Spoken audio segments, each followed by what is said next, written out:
na ndenge ya logique concert ya Werason ba vrai analyste bakoki kosalela analyse ya concert ya Werason ya Adidas Arena semaine mibale parce que y a trop makambo ebele ya koloba na kati ya concert wana trop. En tout cas soki bolingi kolobela positivement artiste Werason, il y a beaucoup de choses à koloba na kati ya concert wana. Werason nanu bozonga na départ unique générique wana. C'est lui tellement que na Congo tolingaka koloba ngana za le premier ngamutu ya liboso ko sala boy. Mais Wera tikala jamais koloba. Mais bandeko c'est lui le premier congolais ya kokotisa nini intelligence artificielle na clip. Intelligence artificielle Wera kotisa yango na départ unique. Donc to soki to zongi sikana ba concert na ye ya kilelo na zolobela Adidas Arena avana kota Irene Mabweni aza fan moko ya kosakana na ete tangu tozolobela ba Werasonic ba fan ya Wenge Maison Mère sere wana ba chaîne oyo bozala kana pona ku lobela Wera bo mama wana soki sere wana ati azalaka toujours na ba chaîne nyonso pona ku soutenir mutu nyonso alobelaka ba savoir faire ya Maison Mère. Tantine wana aza mutu ya ko jeter ba fleur ya ko boakele ba fleur bino ba communicateur bo yebiye bo jetaka ba fleur na batu baza ko sala makambo ya bien. Aza ser moko aza ko travailler bien na yebiete personnellement mais azalaka toujours wana pona ko soutenir chaîne chronique d'Inet TV na makambo ebele. Alors bandeko soki bozongi pe na Grand Paris Arena batu batikala jamais kolobela concert wana. Grand Paris Arena ezalaki eloko moko vraiment soki ba communicateur ya Wera bazalaka vraiment na motivation nde concert wana ti lelo batu baza kolobela yango parce que soki botali son ya Grand Arena son image banini ba chorégraphie soki na longoli makambo ya chorégraphie kobina boyoki chant chorale ba jeune wana ba soki ba Travolta soki ba catholique chorale na bango ne baza ko yemba bozongi sima côté orchestration. Mes chers amis, orchestre ya Maison Mère wana nakoki komi kosa mais je ne pense pas que tozana concert na orchestre mususu ya kilo ndenge wana.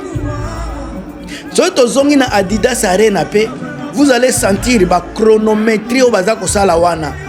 Wera aza ko contrôler na danse na ba yembi na ba instrumentiste Wera aza sima liboso et puis à communion lisusu avec ba fan na ye. De temps en temps aza ko tala ndenge ba fan baza ko se comporter na chaque orchestre surtout na ba concert. Vous verrez que na deux arena oyo les fans ont été vraiment en extase. Ba Werasonic boza vraiment na chance ya kozala na muto ya ko chauffer bino akotia bino na place na bino na tango ya ba concert. Soki totali par exemple na ndenge ya mabete fere abeti ba concert a fere ezotonda kape ezokota ka batu mais na kati kuna ezaneti matanga ba concert a fere eza malili banzembu oyo fere aza ko proposer na peuple na population na ba fan eza banzembu ya babar banzembu ya tango za kolia banzembu moko ya kofanda ya malili eza ya shote na concert biso ba africain tozaka na tendance ya okende kobina ko se défouler ko se pela mais Wera sika azana eloko wana azana liso wana nzambe mutu na mutu azalaka na makambu na ye mais nzambe apesa Werason extra quelque chose d'extraordinaire oyo ba musicien belé na Congo bazana ngoti. Wera to soki boyoki bozongi pe na Wenge ensemble Wera était toujours exceptionnel na ba stratégie botala ko ndenge Wera ba kokota ya Wera na ba concert nyonso Wera banda soki na ba fespam azokota na ba moto akota na cheval akota na lion na ba concert na soki na fikine akota na lion pena koti nango. Werason aza mutu ya mutu ya ba challenge ye mutu aza mutu vraiment akendeke na extrême juste pour na ko faire plaisir na population, juste pour na ko lobele. Soki lelo batu baza ko lobela, wera son total ba entrer ba concert nyos. Batu ba meka ka kotala, est-ce que akosala lokola wera? Est-ce que akosala mieux que wera? Wera kota na ba moto, na ba double na double zénith. Akota pe na moto na ba Fespam, akota na cheval.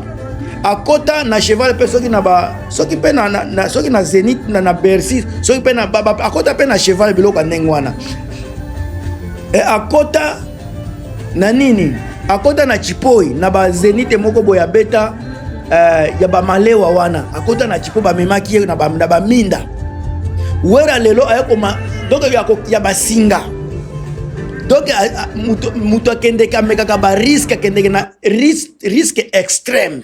Ouais, juste pour nous créer quelque chose ya sika, pour nous créer quelque chose ya ouf. Au moni kaka ko kita ya wera na Adidas Arena, ko kita na wana, ko kota na podium ko kita wana. Eza eloko esalema na musique ya Congo te, eza eloko unique. Oyo mutu nyonso akobanda ko kanisa. Papa wana ameka, il a osé akena na ba risque extrême. Kozonga na ekaka omoni batebele toko okoye osali kaka boye obandi musique ou bien osali merci ozongi mais wera a créé loko ya sika kozonga na ekobima na ye kobima pe ya komata fali pe mega loko wana na yu arena kokota ne kobima pe il avait disparu comme un aigle quelque chose comme ça. Alors bandeko tango toza kolobela wera eza kaka kobina te aza na ba spectacle aza mutu ba surprise. La chose la plus élégante na koloba boye, la plus intéressante na kati ya concert ya Adidas Arena. Batu na ibite bokolobela ngo parce que toza na temps ko sala ba ya ko décrypter nini concert yango.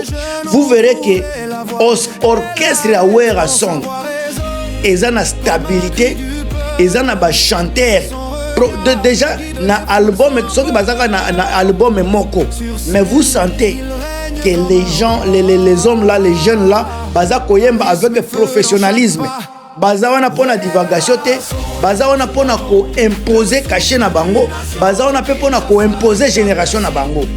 Kaka kobina te, mais tangu baza koyemba, vous sentez que baza vraiment koyemba na baza koyemba baza kotika bino vraiment na esengo tango bazo yemba. Na concert boyo kanenge bazo wema na concert. Baza ko chronométrer makambo yo kende tellement bien. Ba yembi tellement bien. On donc répétition o basalaki ezalaki répétition moko musclé. Répétition moko na bitation na kopesa komboni ni pona kolakisa rigueur ezalaki na kati ya répétition wana. Ba jeune wana ba pesi biso eloko ya qualité. Ba pesi biso donc lelo pona ngande 4e prestation na bango na poto.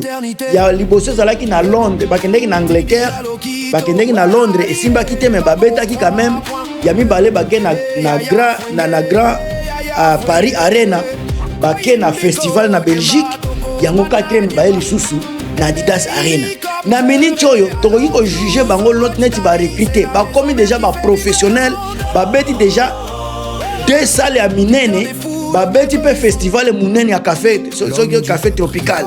Donc bazé sous ba musicien ko lobate que non est-ce que ba ko sala lokola botala ndenge bayembi kutu bien ko leka ba orchestre belé ko tolobela kao kobina na bango baza kobina bien baza na mpe ba jeune baza na courage wana baza na moto. Donc bazo kota déjà na mitema ya ba fan ya maison mère. Ba fan ya maison mère lelo bakozala lisusu ko kanisa te ke mutu wana soki mutu wana zalaka te e makambo wana eza lisusu te. Soki tozongi pe côté animation Jamaïque aza vraiment polyvalent. Aza ko yemba, aza ko bwaka. Et puis tango aza ko bwaka tellement bien. Aza ko contrôler podium pe donc il travaille très bien. Na mususu na soki wasabo bango tout baza ko travailler bien, baza ko yemba bien, baza ko prester bien, baza ko contrôler podium vraiment bien. Awa po maison mère balobake tozana souci soki ya faire soki souci ya babinombe ezali susute parce que batuana soki baza ko yemba banzembo ya kala baza ko interpréter baba binombe bien, baza interpréter faire bien, baza interpréter héritier bien. Donc acier ya wenge lelo bakomi na kati ya ko oublier bango ba comme vraiment ba eloko moko ya passé. Werason a réussir ko fandisa orchestre sika na ba idéologie penga ya ba yembi ya solo ba yembi yango pe baza ko bina bien. Ça c'est quelque chose pe ya kolobela. Ba chanteur vraiment ba défendre mouvement bien côté ko yemba côté ko bina na absence ya wera ndenge ba koti ba ils ont vraiment défendu couleur ya maison mère. Ti wera za ko kita wera pe ndenge ye moko amiti kakate alingaka te azala match nili na ba misusu ayepe ko bakisa eloko congolais tikala jamais ko komona na ba concert akiti na ba singa amati pe na ba singa. Donc entraîna sorti na ye eza événement kokota ya wera son ko bima na ye eza événement ba musicien na ye basali événement ba déplique pomba kokota na ye bo balobaka ba musique ya wera ya kala batu bayokaka yango te ba jeune bayebi yango te. Vous aviez vu ba dans le public ya wera ezalaki ya ba jeune par rapport à ba vieux ba jeune nde bazalaki na kati mais ba jeune wana baza koyemba limba kambu ba jeune wana baza koyemba banzembu ya ta présent. C'est que ba fan ya maison mère bazalaki préparé bayoka ka banzembu ya wera baza ba fan ya wera te kaka pona koyoka baza ba fan ya wera parce que bayoka ka banzembu na ye baza ba fan ya wera parce que baza ko streamer baza koyoka baza ko tala banzembu na ye. Donc bango ba maîtriser pe banzembu ya wera yango tango bakotaki banzembu nyoso ya kala na ya sika baza koyemba yango. En tout cas, pour moi personnellement, Wera a fait du bon boulot. Les autres hommes qui ont fait, comme ya koloba bilobela, c'est normal, c'est tellement normal que baloba. C'est normal et puis bon ça bango temps ba se défouler parce que frustration eza na kati. Baza frustré makasi bakoya koloba ndenge balingi. Bande konangai ba fan ya maison mère ba communicateur ya maison mère. Bokota na comparaison te, on ne compare pas les comparables. Werason aza roi ya batron, aza formateur, aza créateur ya ba dynastie, aza moteur ya musique ya Congo. Bokoki ko comparer te na mutu oyo wera abimisa, wera aleisa, wera alalisa, wera sombela ye bandeko awa comparaison ezate parce que wera asombela fere wera afutela fere wera asalisa fere wera abimisa fere wera alalisa fere donc wera arekrita fere makambu nyonso. Donc moeto comparer bango mibale ezate oyo bango bakoloba baloba na bango mais réalité kotika la réalité. Nam tunabino Gilmas. Bo partager, bo commenter, ndenge bolingi. Mais biso toko tika la toujours ba Wera Sonic. Abuo Pia.